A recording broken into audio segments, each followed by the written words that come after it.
My non-binary daughter is pregnant and says it's my fault for not putting her on hormones at 16, and now she expects me to raise the baby like it's her sibling.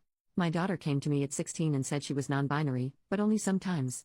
Like, some days she would feel more male than female and some days she would feel like neither.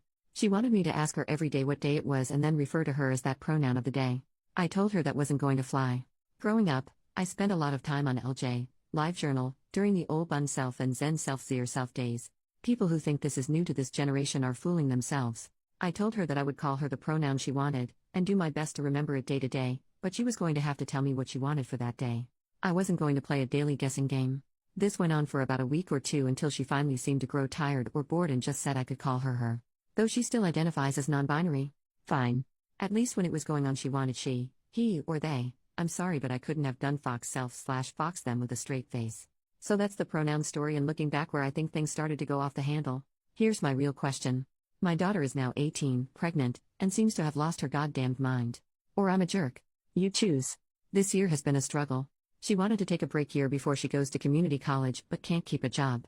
Apparently retail situations are too phobic against her non-binary state. My child looks, acts, and dresses exactly as a young adult female, by the way. When I ask how people are being phobic against her, she gets as prickly as a cactus, so I really don't know the details. She's been through 4 or 5 jobs this year, quit all of them. She won't consider call centers that aren't face-to-face because she doesn't like to talk on phones, and is apparently looking for a remote job without any luck. She's been unemployed since Thanksgiving. She quit her last job on Black Friday, in fact, and I was on the verge of laying down the law, telling her she either needs to go to school this upcoming semester full-time or get a full-time job or move out with her friends. But now she's come to me, she's 5 months pregnant. She's very angry at me, says it's my fault because 1. I didn't put her on puberty-blocking hormones when she came to me 2 years ago. 2. She believes I am in fact trying to feminize her by getting her birth control, the pill. She's been throwing her prescription away. This is where I might be the jerk.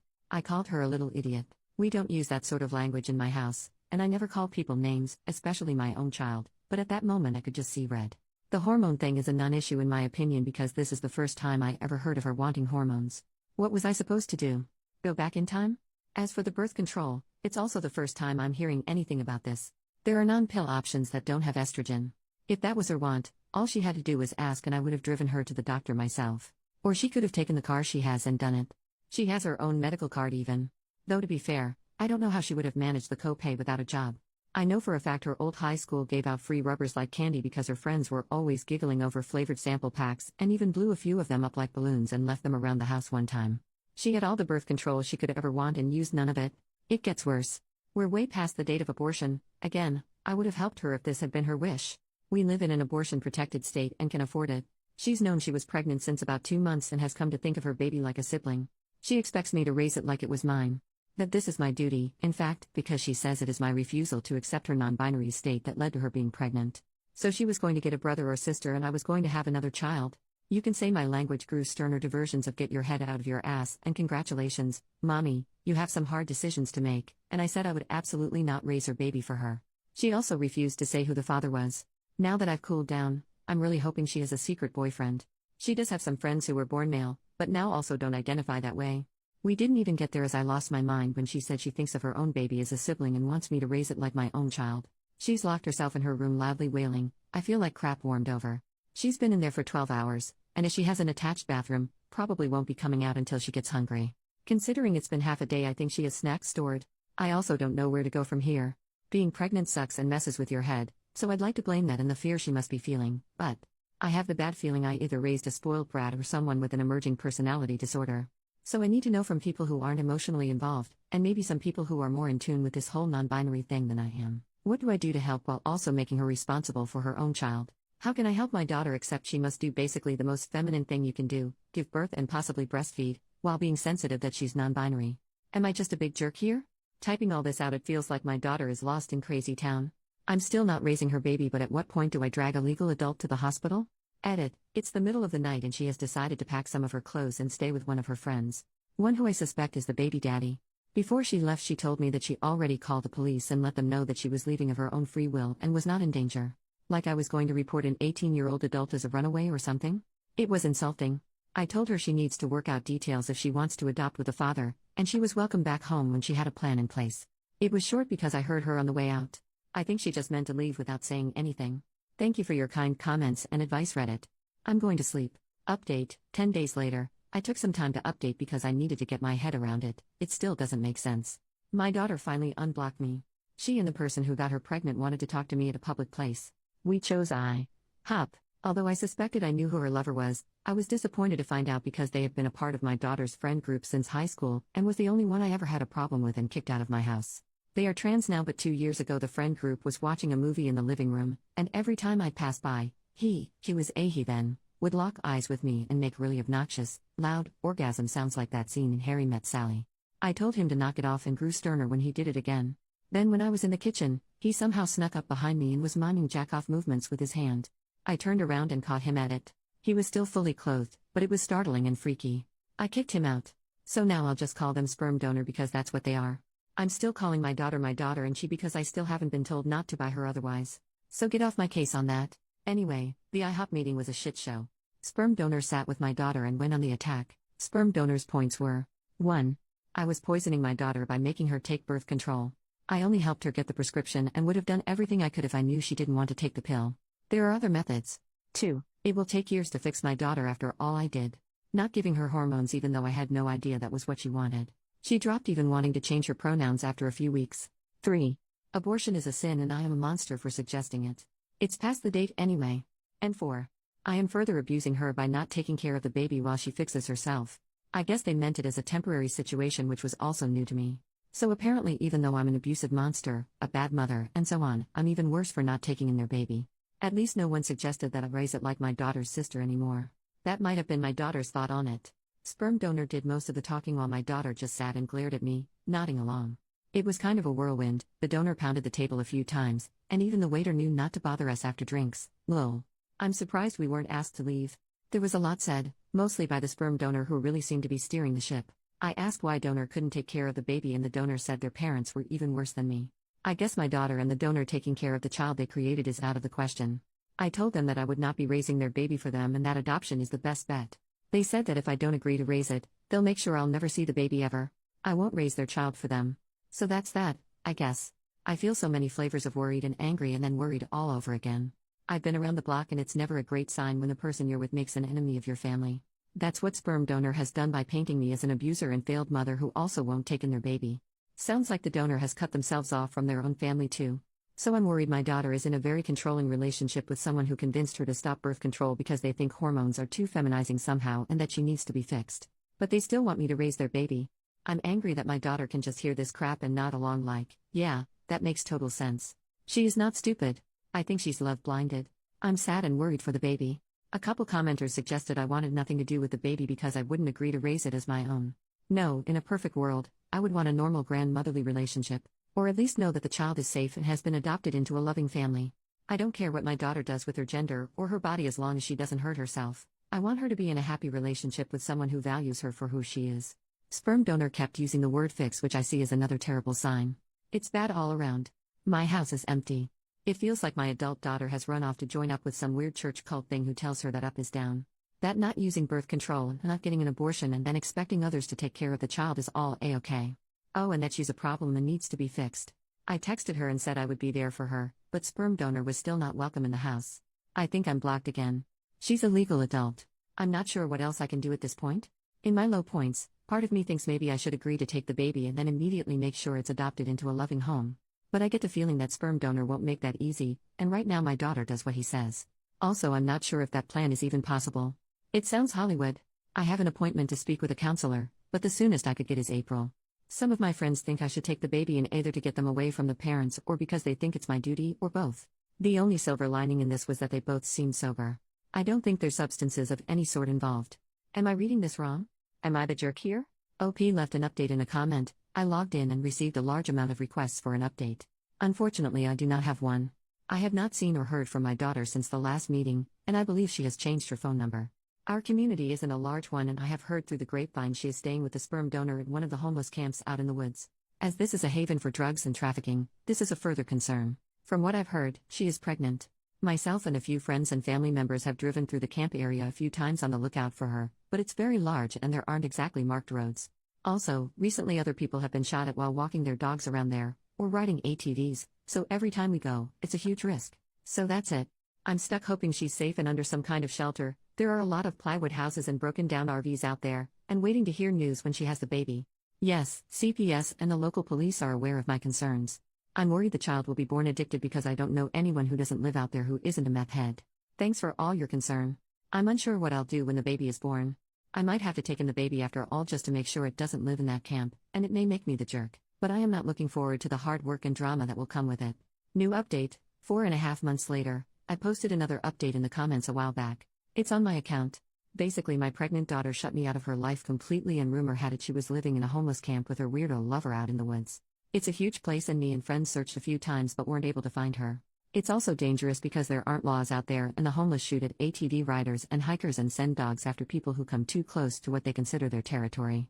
To be clear, I don't think my daughter was part of that group. The camp is huge and full of meth addicts, traffickers, and drug labs.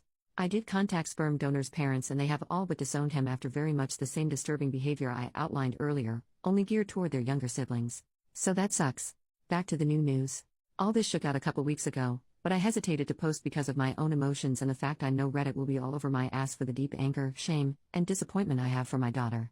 I came home from grocery shopping to find a strange pregnant woman at my door. That woman used to be my daughter, but had changed so much she was like a stranger. She chatters constantly so you can't get a word in. She has several small face tattoos and, forgive me for saying this, looks like she has aged 20 years. She had been living rough. She was angry I locked her out. I changed the locks after she left, and basically expected to move back into her old room with no problem, like it was just another day from back in the winter when she lived here. Of course I wasn't going to turn her away, so I guess in a way she was right. She was living in the homeless camp with a sperm donor, and I insisted she take a shower because it looked like she hadn't since leaving. She also stank bad. She had no shame about blocking my number or what she put me through by disappearing. All she wanted to talk about was the grand fate that she and sperm donor are building. That they're building a community of new people, and she went on and on and on without mentioning the baby once. I don't know how anyone can stand them, but sperm donor has multiple partners and my daughter is one of them and is perfectly happy being his broodmare. The broodmare is my verbiage. Hers is much more royal.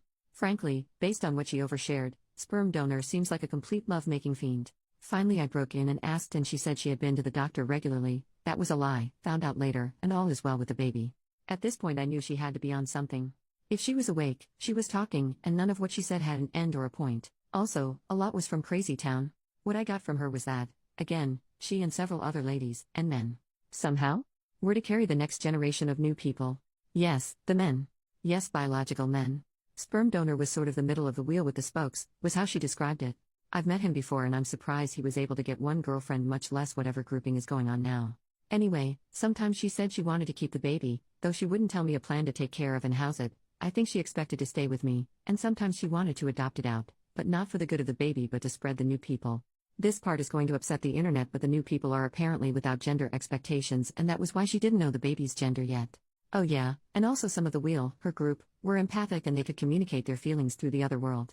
As a house guest, she was the absolute worst. It was like she had gone feral out in the camp and clean up after herself to the point where she mostly did not even flush the toilet after using it.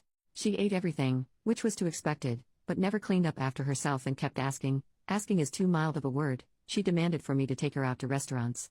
I did a couple of times because I missed her and was trying to make a connection, but then once afterward took her to the store to get baby supplies, and she was weirdly detached. Sort of picked up the first thing she saw on the shelf, and all the while it was yak about her true family of new people and their grand fate. Anyway, I finally got out of her that she expected the baby in mid-July, which put her outside the time frame she originally gave me. I had it on my calendar. I was obsessed with a possible due date because I didn't know if she was find a baby on my doorstep or what, and yes, she was under the care of a doctor. Both lies. Getting her to focus on one subject was impossible. She would only stop talking long enough to take a breath and only listen long enough to you to stop for your own before she'd launch into a new thing, usually around sperm donor, who she loved but was nowhere in sight and was chilling back at the camp with the rest of his breeding stock or whatever. Basically I was waiting for her to come down off whatever high she was on, when she went into full-blown labor. It was a complete shit show. She was having pains but her water hadn't broken yet. At the hospital it came out that she had not been to the doctor once for the baby. There are programs in our state that cover pregnancies, so that put her at high risk, so she was admitted immediately. That's when the switch flipped and she became hateful against nurses and doctors. She said the worst things and they were absolute saints in return. She also had, delusions of grandeur and told them she was their queen and accused them of trying to punish her. It was so wild. I can't even describe the monster she became. So hateful. Racist, vicious, and the worst things you can say to people, she said them. She wasn't in hard labor yet, so it wasn't entirely the pain. I pulled one nurse aside and told her where she had been living and that I suspected substances, though I hadn't caught her using yet. They were so professional and gave her painkillers that helped her mood. Not gonna lie, they doped her up because she was acting wild. Imagine my surprise when her blood work came out clean. I wasn't there for the birth because she didn't want me in the room with her, and heaven help me, I was a little relieved because I was ashamed of her behavior, but I did talk to a social worker on staff to let them know everything I did. The lady was very nice but couldn't speculate officially on my daughter's mental state. I said she had to be bipolar or manic or something because her behavior was not normal, but she asked if she had threatened to unalive herself or harm the baby, and she hadn't. They can't step in until there's a threat. Miraculously, the child was born at a good weight and healthy, and not addicted. I don't want to give too much info on them because the internet is forever and one day they may search for their own past. My daughter lucked out big time and had a normal delivery as things went. She didn't give sperm donor's name out as the father, though I did to the social worker. They can't be put on the birth certificate, on my word.